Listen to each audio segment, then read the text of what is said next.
Let me use this moment to say hello, everyone. How are you? People are entering in the chat room as we speak, but I figured we'd get started. I'm Deborah Block, the producing artistic director at Theatre Exile. I think we have some new people here today. I am so happy that you have joined us in Exile to have a conversation with Cathy Simpson. I've known Cathy for many, many years. The first time we worked together, we were trying to figure it out. It was somewhere around 2002. And when we started to do these conversations and sort of look behind the curtain, I was really hoping that Cathy would be able to join us because I find Cathy fascinating. And I wanted to share Cathy with you all, and she graciously accepted. And before I formally start talking with Cathy, I just wanted to let you know that we're treating this kind of like a post-show discussion. How we would do it, it's going to be an informal conversation. Cathy and I will speak for a bit, but you guys can ask questions through the chat function of Zoom.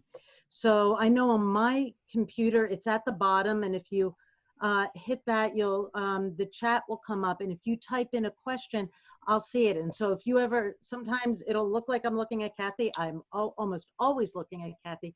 Occasionally I'll turn my head and I'm trying to read some of the questions that are coming up. Ooh, there's so many people coming in. It's so lovely.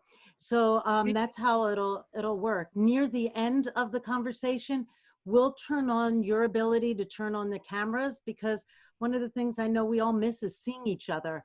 A lot of us see each other at the theater. So we did that last time, and it was just great to see everyone and say hi. So near the end of the conversation, we'll turn it on. Conversation goes somewhere between 30 and 40 minutes. They've been hanging out around 35 minutes. So it'll be short and sweet, but a chance for you to get to know Cathy Simpson. Hello, Cathy. Hello, Deb. How are you? Good. I'm so happy you're here. Thank you for letting us into your home. Oh, I'm delighted to be here. I just love opening my house up, and I don't get to do it as often as I'd like. So I wish I could take you on tour. It's an interesting place. You think I'm interesting. You should see what's in here. Well, maybe you'll shoot the camera around a little later. One of the things that we've been doing, and a lot of people are interested, is your journey to Philadelphia. You are not from here originally. And right. I'd love to hear a little bit about your journey as an artist, becoming an artist, and how that brought you to Philadelphia. I'm originally from St. Louis, Missouri. And I have always been interested in theater. In grade school, I was always up for being in front of an audience. The interesting thing is, one of those being in front of an audience opportunities was to learn to play the violin. So when I was in the 4th grade, my mother stuck a violin up under my chin, and I actually liked it.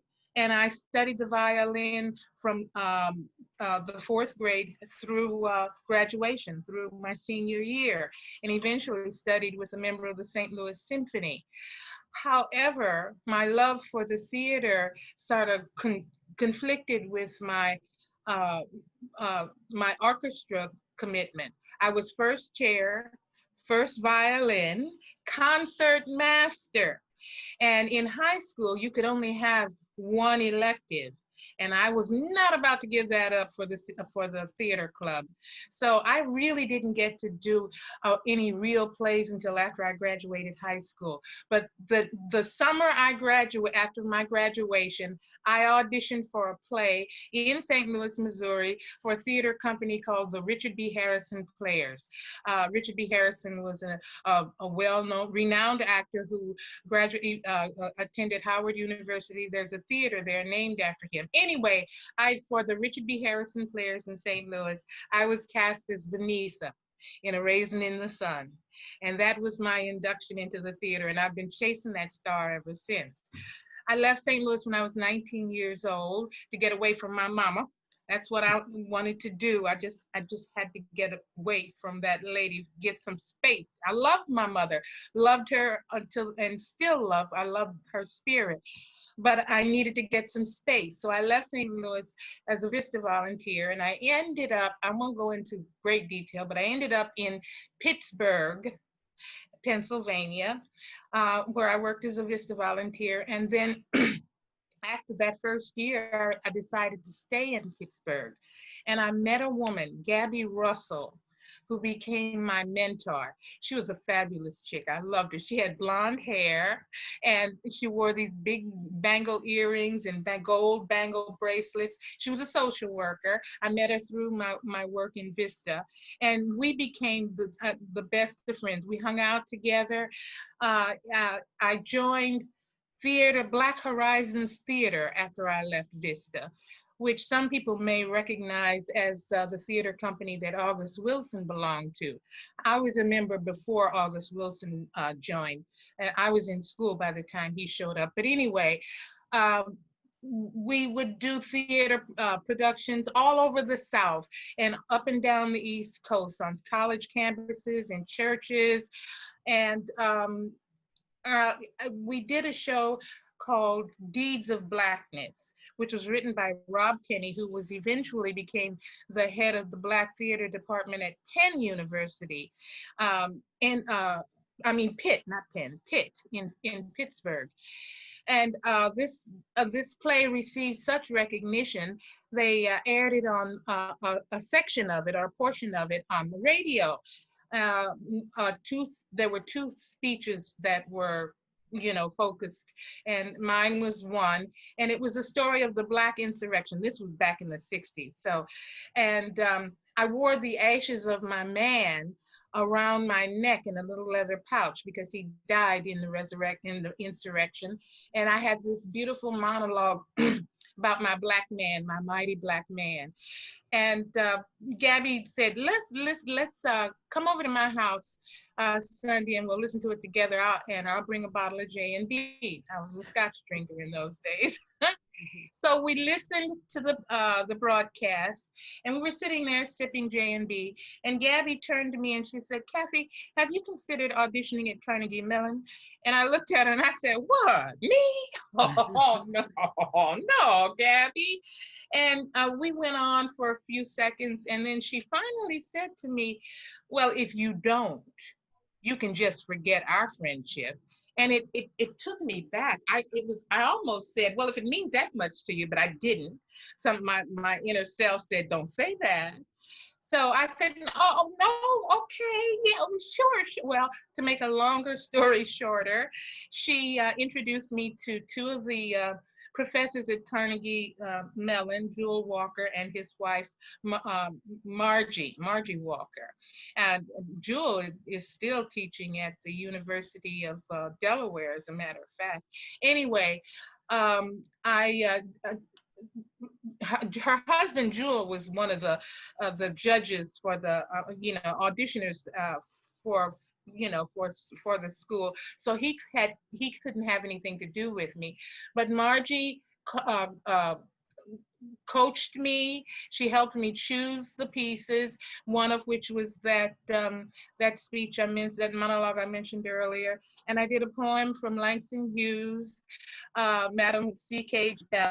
Johnson. Some of you may or may not know that poem. So you say I okay long distance. Okay, it when? My goodness, Central, that was then. I'm mad and disgusted with that Negro now. And she goes on and on and on. Anyway, those were the two audition pieces. Margie suggested that I do something I was familiar with and that was close to my heart, and those were the two pieces I chose.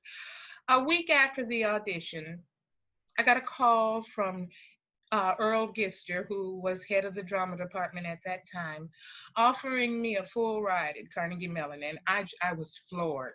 I said, I don't know what to say. And Earl said, you don't have to say anything. Just be prepared to work hard, which is what I did. And I graduated from Carnegie after a bout with viral encephalitis meningitis, but that's my life. I'm coming from one battle to the other. Anyway, I ended up back in St. Louis to recuperate and was cast in a show at St. Louis Repertory Theater called the Detective Story. And there were a lot of New York actors and DC actors in that show. And at the cast party at the end of the show, everybody wanted, because I was the youngest thing in the cast. It was my first equity contract ever, right out of college, and everybody wanted to know what I was going to do, what was in. I piped up and said, "Oh, I'm going to New York," and the director, whose word I took as God, you know, anything he said to me, I was glued. And he said, Cathy, might I make a suggestion? And I said, sure, what? He said, might I suggest you not do that? Might I suggest you come to Washington, D.C., make a name for yourself there, and then if you still feel you need to go to New York, then go. Well, that sounded great to me because I was scared to death. I was shaking in my boots, but I knew I had to go. I knew I had to do. That was what I felt I needed to do. So rather than New York, I ended up in Washington, D.C. I met some people through the graciousness of some of the actors who were in the show with me in St. Louis.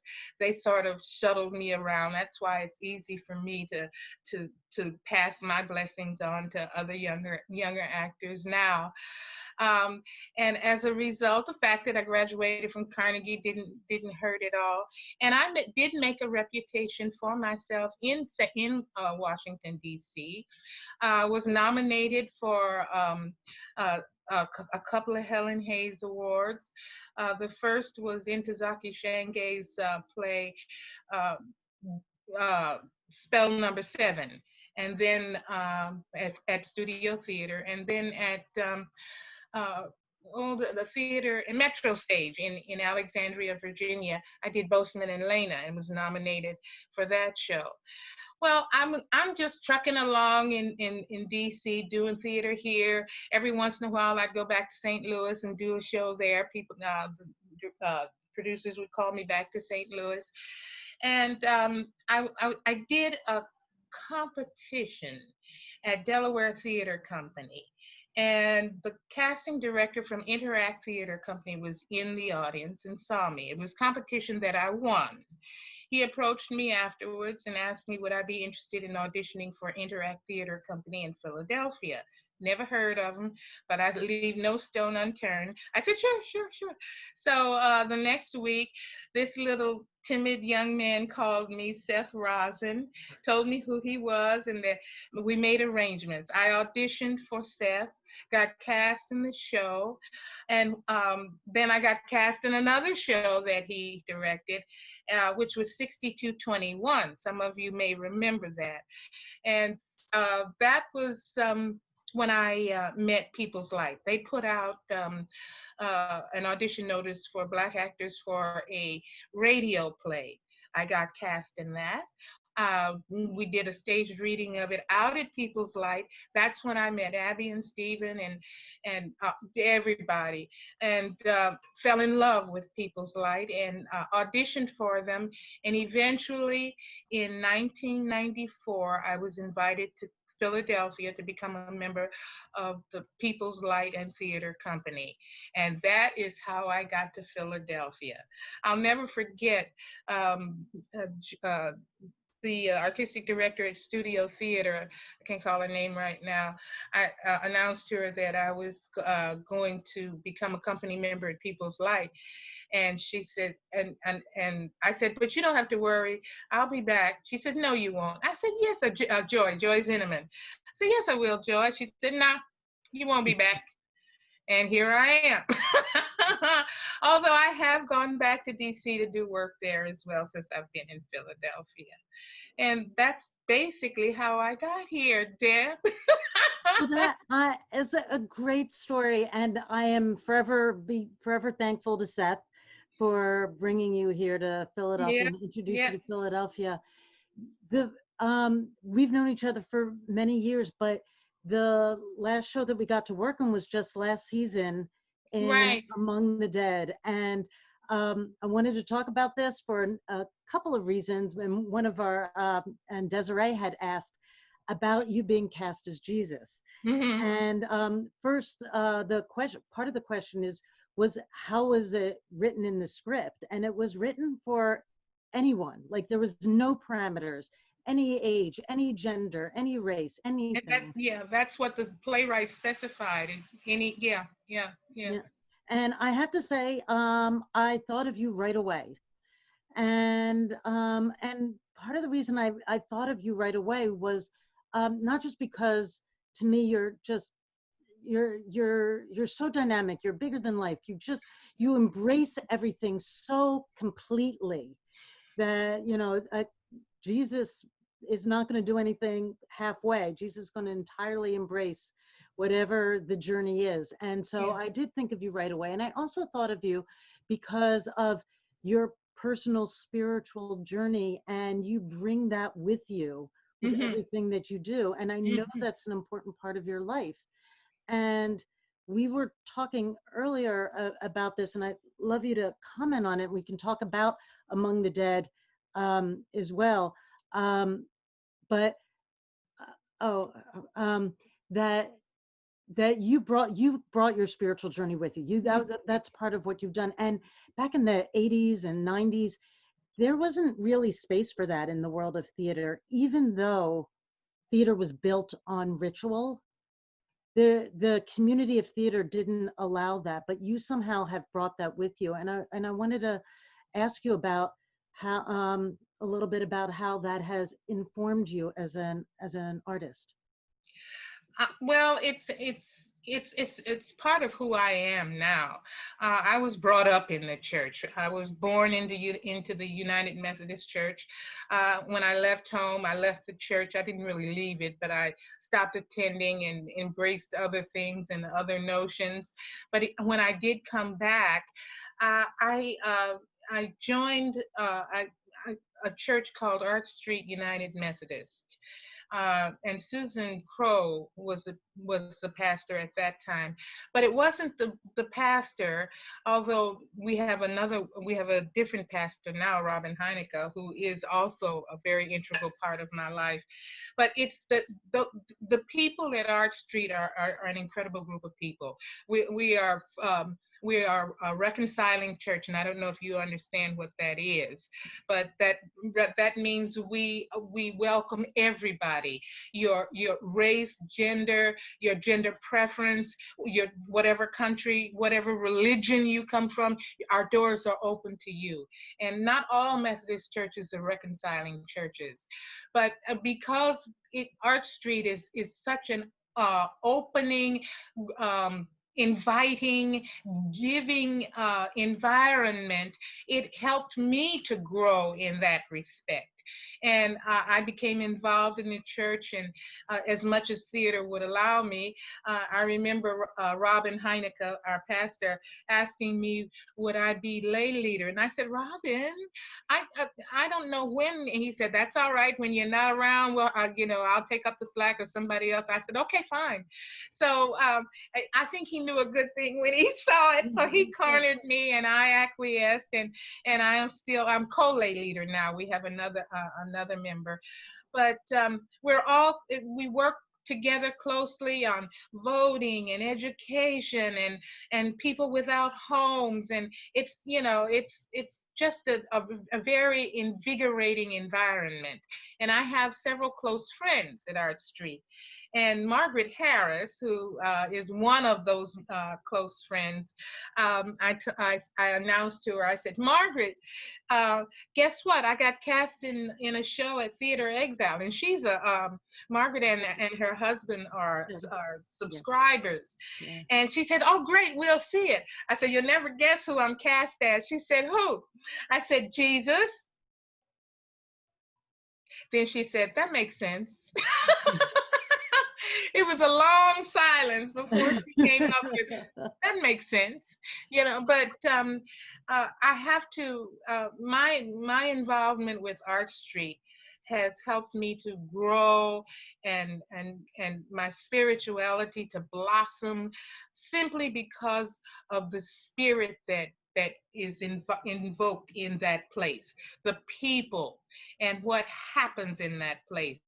We're still, although I'm not a part of it now because it's not prudent for me to be out and among, Right. groups of people right now. We're still feeding people without homes. We've got hand washing stations, and we're, they're tents out set up outside the church. It's that kind of organization. It's that kind of group of people that have helped me to grow spiritually, and I bring that into the rehearsal room. It's part of my energy, and my conversation is always, it revolves and evolves. God is in the room. That's about what I can say. Well, Desiree wanted to know if you were intimidated by playing the part of Jesus. Oh, no, I was excited. I was really excited. There were moments that I had to get my head around because I have such reverence and for Jesus and what he stands for. And I had to look at moments, and I'm trying to think. There were things that he said, that Jesus said, and I think there might have been profanity, and I think that might have been what it was. I needed to get my head around, and and but I was able to, and I went over it. I dealt with it. I prayed over it and reread it and reread the scene, and very slowly it became evident to me that this was bigger than me. And it wasn't about me saying these words in the persona of Jesus. It was about the message that this play was getting across. And it was important for those words to be uttered in order for the image, the feeling, and the story to be told well. So I was able to get past my trepidations, but in terms of portraying Jesus, I was honored. I was excited. I was silly excited. I really was. And I have another friend who refers to me as Jesus with the red hair.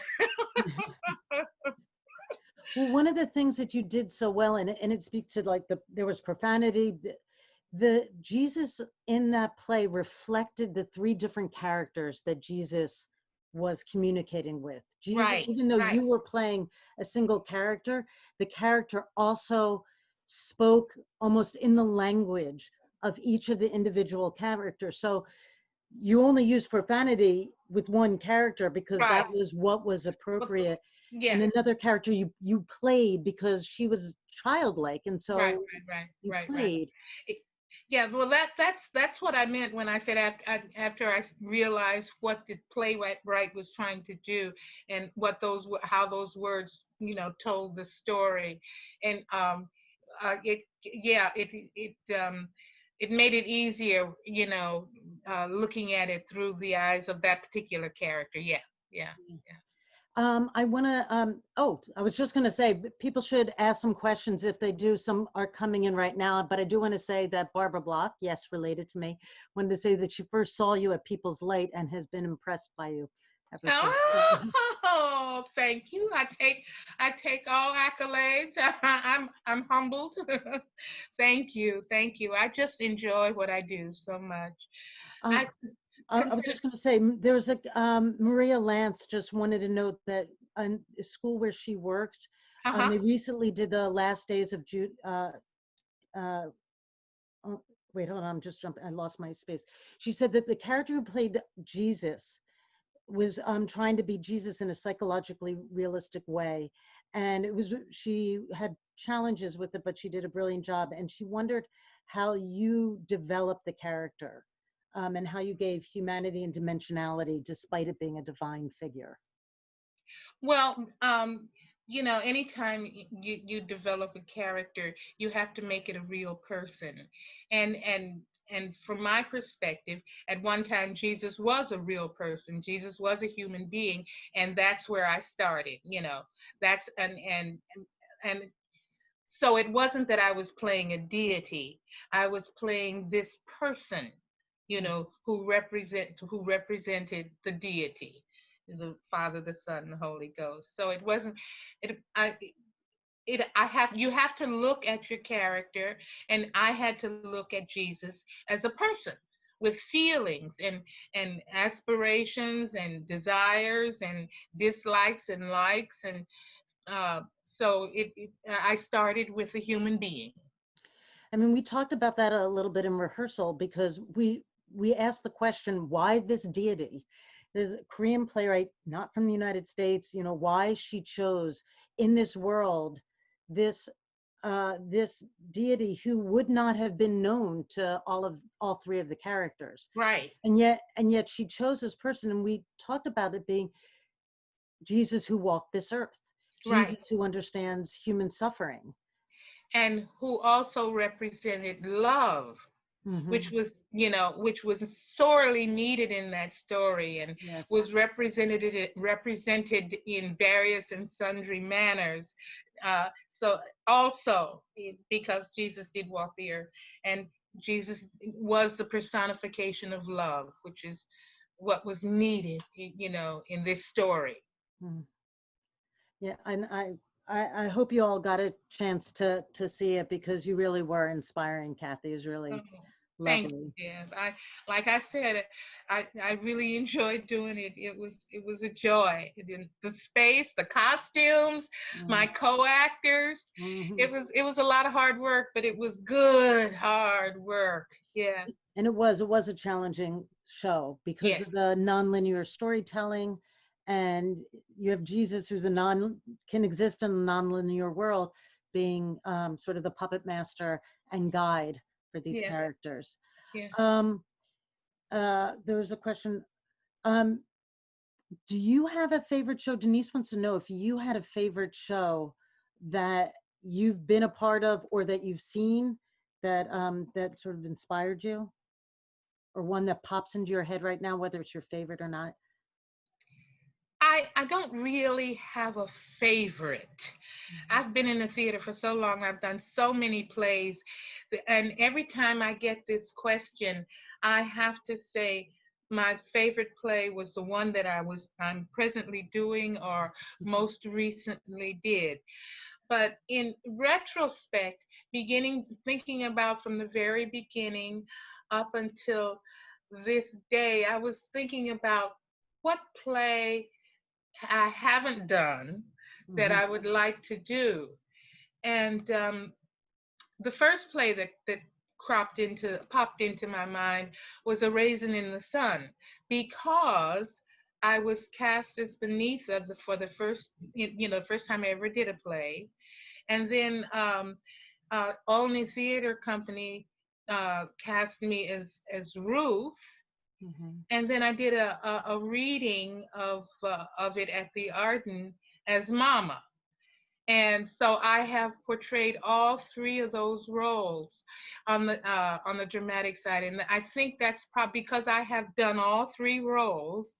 I think it's probably the play that is dearest to me, that I hold dearest in my heart. But there's another play I've done. I've done Who's Afraid of Virginia Woolf, which is one that I've always wanted to do. I did that. I've done a plethora of one-person shows. I've done Shakespeare up the wazoo. But there's one play that I haven't done that keeps cropping up here and there. It's a light comedy. It's a Noel Coward, and believe it or not, it's Blythe Spirit. Oh.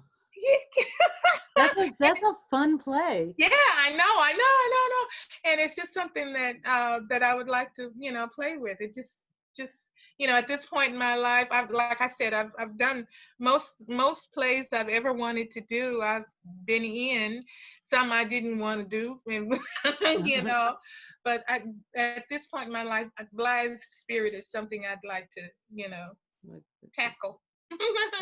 That's great. One of the things I've been asking artists that in these conversations, and you've actually already touched on it, so I'm just sort of want to frame it. At Theatre Exile, I really do believe that an artist, you have to remember it's an honor to live it as an artist, even though it is incredibly difficult, and we have a responsibility to our community. And one of the reasons that I wanted to talk to you is because to me, I think you're somewhat of the personification of that. You already discussed it in terms of how you reach out to the community that through your church, but I think you also do it in the theater community as well. Yeah. Well, I don't teach anymore. I taught for a while. I taught in a number of the theater outreach organizations, from the Wilma to Interact and other non-theater organizations. And I got to a point where I felt I couldn't do it anymore. It was enough. But what has happened over the years, younger artists come to me. They call me. They ask for advice, and I have talked to people. We've had coaching sessions, audition sessions. So I'm here. I'm willing and able. If I'm not involved in anything, feel free to call me. My number, I'm in the phone book. Everybody's got my email, and people do. And not just young artists. So some of my peers just come to me, not necessarily for advice, but as a sounding board. And what do you think? And what if you think this is a good road for me to take? And does it make sense? And that kind of thing. And I'm also a member of the equity. Liaison committee. I'm a member there, so I'm connected with the community through the union as well, and I get lots of inquiries and statements. And right now, the union is trying hustling to catch up. They're trying so hard. Yes. It's a big job. It's a big job, but they're doing, in some places they're doing fairly well, and in other places they're slipping sadly. But like I said, it's a big job, and you can't hit all of the bases all of the time. So, Well, Cathy, you're an incredibly important part of the Philadelphia arts community. And again, I thank Seth for bringing you here. Now, I have one other comment from Madeline Stubbs, who said that she saw you at People's Light and you left an indelible mark on your life. And you are a beautiful person. It is wonderful to see you again.